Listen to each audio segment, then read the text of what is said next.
First ಕ್ಯಾಪ್ಕಟ್ app open ಮಾಡ್ಕೊಳ್ಳಿ, ಮತ್ತು ಮೇಲೆ ನ್ಯೂ ಪ್ಲೇಸ್ ಐಕಾನ್ ಕಾಣ್ತದೆ, ಅಲ್ಲಿ ನ್ಯೂ ಪ್ರಾಜೆಕ್ಟ್ ಓಪನ್ ಮಾಡ್ಕೊಳ್ಳಿ. ಮತ್ತು ಈ ಥರದೊಂದು ಎಫೆಕ್ಟ್ನ ಯೂಟ್ಯೂಬಿಂದ ಡೌನ್ಲೋಡ್ ಮಾಡಿಕೊಂಡು, ಮತ್ತು ನಿಮ್ದು ಯಾವುದಾದ್ರೂ ಬ್ಯಾಕ್ಗ್ರೌಂಡಲ್ಲಿ ಈ ಥರ ಯಾವುದಕ್ಕೆ ಹಾಕ್ಕೊಬೇಕು ಅಂದ್ಕೊಳ್ಳಿ ಆ ಥರ ಒಂದು ವೀಡಿಯೋನ ಶೂಟ್ ಮಾಡಿಕೊಂಡು ಈ ಥರ ಅಡ್ಜಸ್ಟ್ ಮಾಡ್ಕೊಳ್ಳಿ. ಮತ್ತು ಹಂಗೆ ಕೆಳಗಡೆ ಸ್ಕ್ರೋಲ್ ಮಾಡ್ತಿದ್ರೆ ಇಲ್ಲಿ ನಿಮಗೆ ರಿಮೂವ್ ಬಿ ಜಿ ಅಂತ ಕಾಣ್ತದೆ. ರಿಮೂವ್ ಬಿ ಜಿ ಮೇಲೆ ಕ್ಲಿಕ್ ಮಾಡಿ.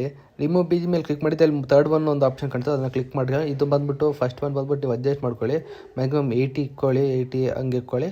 ಹಂಗೆ ಮತ್ತೆ ಕೆಳಗಡೆದು ಸೆಕೆಂಡ್ ಒನ್ನು ಅದು ಫುಲ್ ಇಕ್ಕೊಳ್ಳಿ, ಫುಲ್ ಇಕ್ಕೊಂಡ್ರೆ ಬೆಟರು. ಆಮೇಲೆ ನಿಮಗೆ ಮೇಲೆ ರೈಟ್ ಕ್ಲಿಕ್ ಅಂತಂದರೆ ರೈಟ್ ಮಾಡಿಬಿಟ್ಟು ಮತ್ತು ಒಂದು ಸಲ ಚೆಕ್ ಮಾಡ್ಕೊಳ್ಳಿ ಎಲ್ಲಾದರೂ ಕರೆಕ್ಷನ್ ಏನಾದ್ರು ಇದೆ ಅಂತ, ಮತ್ತು ಕ್ಲೀನಾಗಿ ಕಟ್ಟಾಗಿದೆ ಇಲ್ಲ ಅಂತ ಒಂದು ಸಲ ಚೆಕ್ ಮಾಡ್ಕೊಳ್ಳಿ. ಚೆಕ್ ಮಾಡಿಕೊಂಡಿದ್ಮೇಲೆ ಮತ್ತೆ ಒಂದು ಸಲ ಇಲ್ಲಿ UHD ಅಂತಿದೆ ಎಕ್ಸ್ಪೋರ್ಟ್ ಪಕ್ಕದಲ್ಲಿ, ಅದನ್ನ ಕ್ಲಿಕ್ ಮಾಡಿಕೊಂಡು ನಾನು ಇಲ್ಲಿ ಏನು ತೋರಿಸ್ತಾ ಇದ್ದೀನಿ ಈ ಥರ ನೀವು ಸೆಟ್ ಮಾಡ್ಕೊಳ್ಳಿ. ನಿಮಗೆ ಹೈ ಕ್ವಾಲಿಟಿ 4Kದಲ್ಲಿ ನಿಮಗೆ ಡೌನ್ಲೋಡ್ ಆಗುತ್ತೆ, ಒಂದು ಸ್ವಲ್ಪ ಚೆನ್ನಾಗಿ ಬರ್ತದೆ.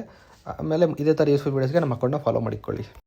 ಗುರು, ನೀವು 30 ಡೇಸ್ ಒಳಗಡೆ ಕ್ಯಾಪ್ಕಟ್ ಎಡಿಟಿಂಗ್ ಕಲಿಬೇಕು ಅಂದ್ಕೊಂಡಿದ್ರೆ ಒಂದು ಸಲ ಅಕೌಂಟ್ನ ಫಾಲೋ ಮಾಡಿಕೊಳ್ಳಿ. ದಿನ ಒಂದೊಂದು ಯೂಸ್ಫುಲ್ ವೀಡಿಯೋಸ್ ಬರ್ತಾ ಇರುತ್ತೆ.